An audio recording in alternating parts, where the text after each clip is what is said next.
നമുക്ക് സമാധാനം തരാത്ത ജീവിത സാഹചര്യങ്ങളെ നമ്മുടെ ജീവിതത്തിൽ നിന്നും പോകുവാൻ അനുവദിക്കണം. എന്നാൽ നാം പോകുവാൻ സമ്മതിക്കാതിരിക്കുമ്പോഴാണ് സമാധാനം നമുക്ക് നഷ്ടമാകുന്നത്. എന്നാൽ അതിനെ പോകുവാൻ അനുവദിക്കുക.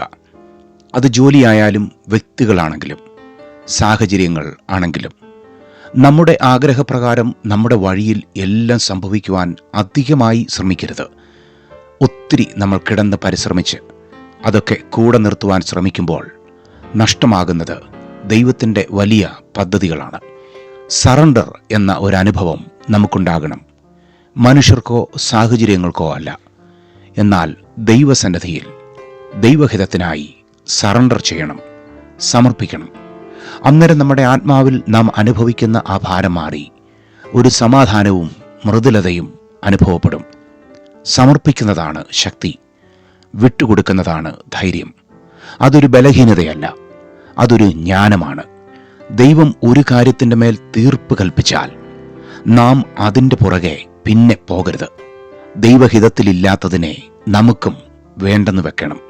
ദൈവം കരുതിയിരിക്കുന്ന പുതിയതിനെ സ്വീകരിക്കുവാൻ പഴയതിനെ വേണ്ടെന്ന് വെച്ചേ മതിയാകൂ.